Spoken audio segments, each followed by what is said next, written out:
Well, hello, welcome back. We're looking at a very interesting concept right here today. The chosen ones. Oh, yes, the chosen ones. Special. The elect, the elite, the illuminati, the chosen ones. Oh, yeah.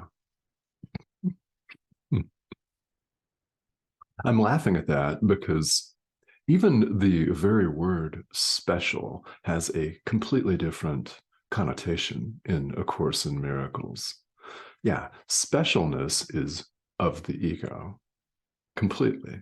So are terms like the elect, the chosen, the illuminati, the 144,000. Who made that up? I don't know. I mean, really.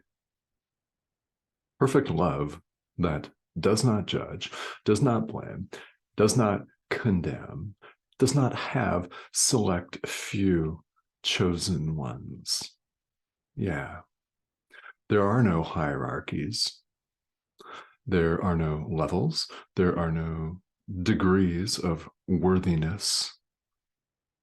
Love does not discriminate at all. It's not capable of discriminating or separating, parsing things out, where one person gets an unestimably high favor where the other one sucks and is scum. Oh, and is worthy of punishment and death, of course.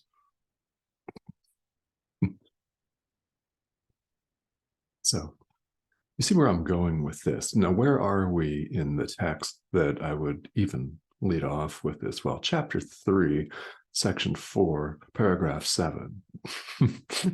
Error in the ego. We're wrapping up this section where we've been looking at perception and knowledge and error and the ego and just kind of how we get in our own way here in the world. And when you honestly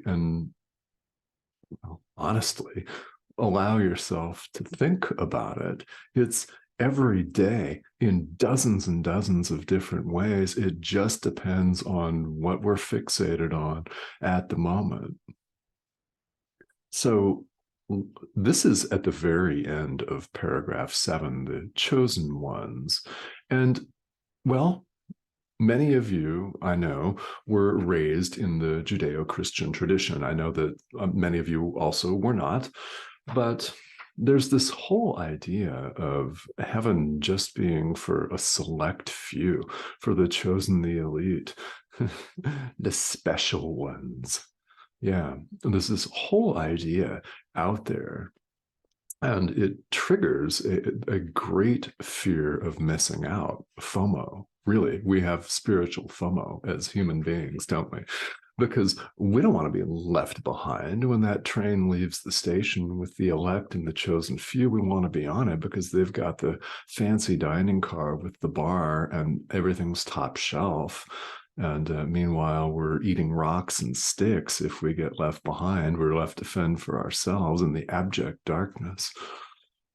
And so we want to be on the elite train. So let it be a comfort, a great comfort to you to know that there is no elite train. The saying that you may have heard, and may have heard often, is that many are called, but few are chosen. Jesus invites us to reinterpret that to all are called, but few choose to listen. How about that? All are called, but few choose to listen.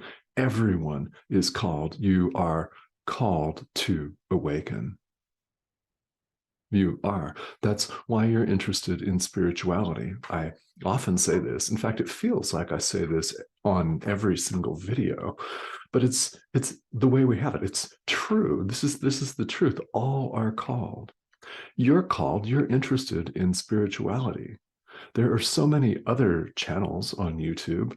You're watching this one. You're called. The question is, do you choose to listen? All are called, but few choose to listen. Therefore, Jesus invites us to redefine the chosen ones as those who choose rightly sooner. That's it.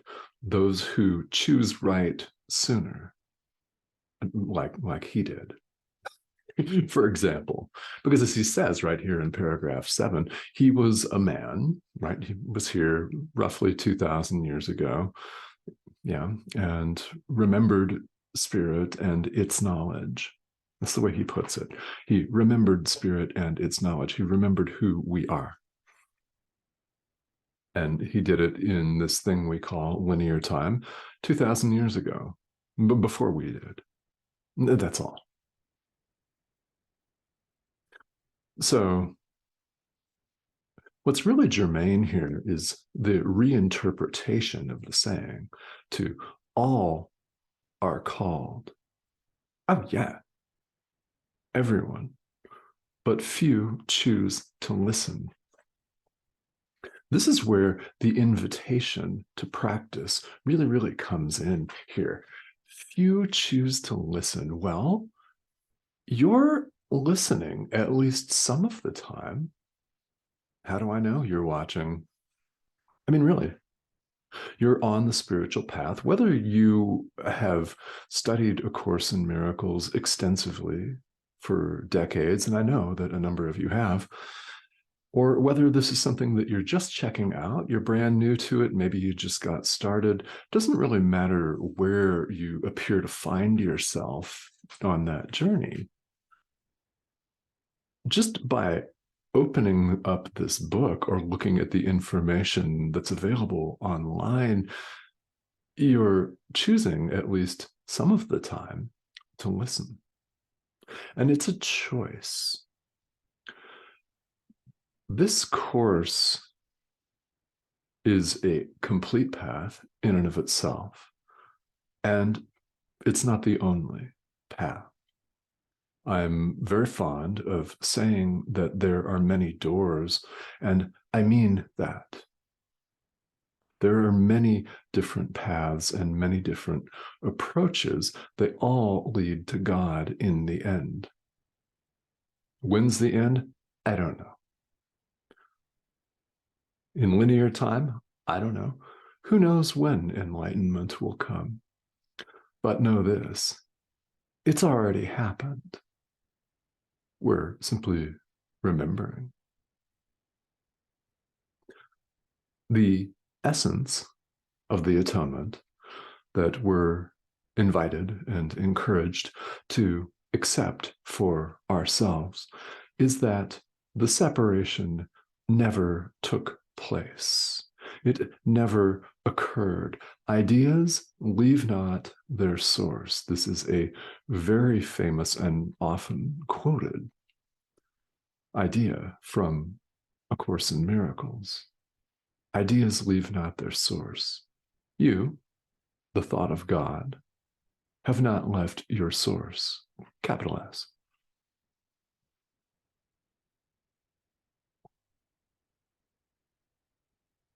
It's impossible that you would have, could have ever left.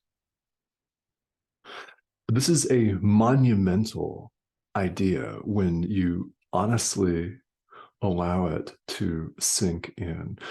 That's why the repetition, of course.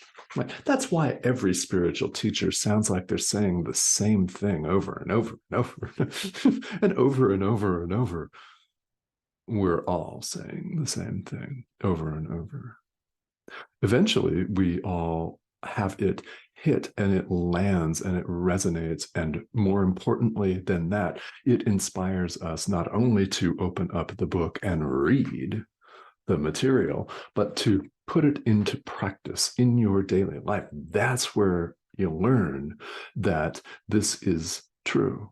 That's where we learn that ideas presented in a spiritual tradition are the truth when we apply them. Practical application. We learn this experientially. So important. And yes, it's important to understand what the material says. Yeah, it is. But it's absolutely no substitute for the doing, for the practice. This is how we learn this course, is by doing it, by forgiving the Son of God, by forgiving the world, space, time, the ego itself. Try that one. Yeah, forgive the ego. It's just a mistake. That's it. That's all.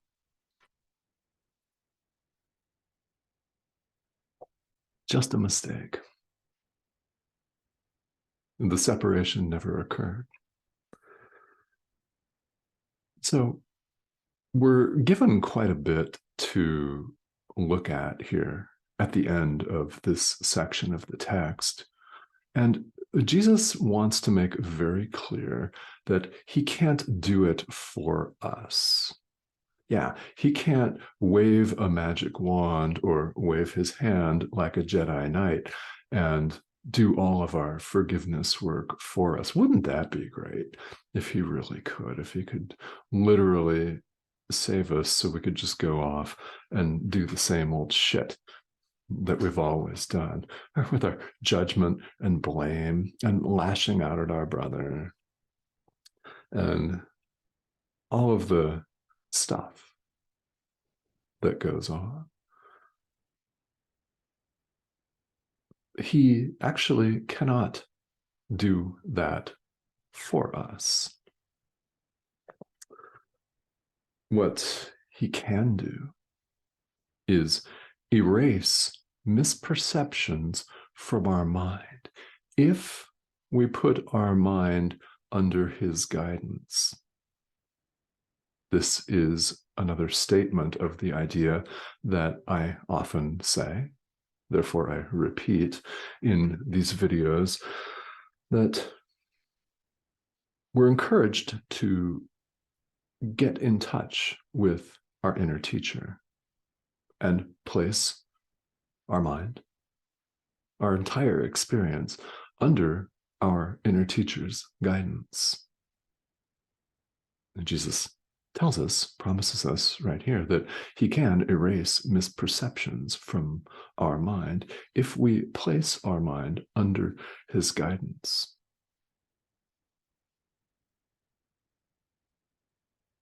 All are called, few choose to listen. And all we have to do to acknowledge that, well, that's the case, yeah, that's true, is we look around and we see all of the people that are doing anything but spiritual practice. They clearly have no interest in it. And, well, so be it, right? We forgive everything that appears in life, everything that we're tempted to judge. So when you see people that really don't get it, and it's obvious that they don't get it, and maybe they won't in this lifetime, we're not in control of that. What we're in control of is our own decision in the present moment to forgive. And again, this world is an opportunity on a platter. It's an opportunity on a silver platter to forgive anything that causes you discomfort, or anytime you feel this almost instinctive urge to judge, to see yourself as super special, as cut off and separate from these scumbags over here that are doing this, and these people, what the, right? What are they up to? Oh my God. That anytime you have that thought of judgment and blame, that's an opportunity to forgive what appears to be the object of that blame. Remember, when we forgive truly, when we practice this course, we're forgiving ourselves. There is no separation of any kind. at all. What he said. Yes.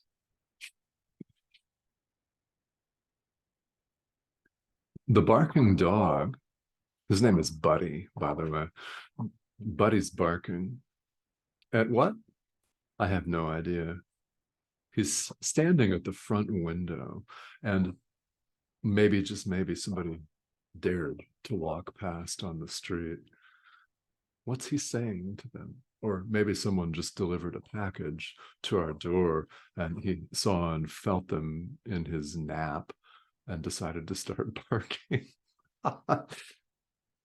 Yeah, it's Buddy, a day in the life. So, what we're invited to do, as always, get in touch with our inner teacher. Jesus can help you make the right choice. The Holy Spirit can help you make the right choice. Your guide or guides can help you make the right choice. Again, we have a choice, one choice in the present moment between exactly two possibilities. There are two options, one choice with only two options. There are not 8 billion options. Thank God. We overcomplicate things in our own mind. We overcomplicate things in the world. And we're the ones that have introduced all of these concepts and notions of divisions and subdivisions. We're the ones that have introduced this idea, to circle back to the idea we started with, the idea of a chosen few, of 144,000 elect souls. Yeah, well, you really think Jesus made up that idea? God certainly didn't make up that idea. Where did that come from? Historically, I don't know. I don't know. But it's a separation thought that some would be special, higher than, above. No, there's no above and below. There's no special chosen one and someone who's shit out of luck, to put it bluntly. There's no separation of any kind. We're the ones that take responsibility for doing our own forgiveness work, but we don't do it alone. You're not on your own. Your inner teacher is part of you. So get in touch with it. Ask your inner teacher for guidance. That's what we're all invited to do. That is getting out of our own way. And you are called. We're all called. Few choose to listen. So my invitation to you is to listen. Be one of those few that chooses to listen, and then you'll be one of those that makes the right choice sooner. And my hope is that you may do that right now, now, today. All right. And well, on behalf of Buddy, I'd like to say thank you for tuning in. I feel like an announcer on TV. On behalf of all my colleagues here, I'd like to thank you for tuning in today. Have a good night. Subscription button's right over here, and that's the red arrow. I'd love to have you here, and also feel welcome to check out my Patreon page. The link to that's going to be in the comments to this video. That's where I'll begin my weekly live stream in February. On the 11th, actually, of February is the start date for that.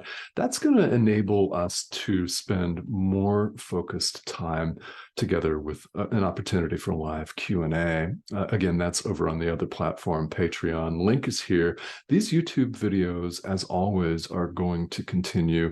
The consistency and repetition is so important on any path, especially the spiritual path, where we're changing our mind. All right. So, guys, thank you all for tuning in and for joining me. And I will see you very soon.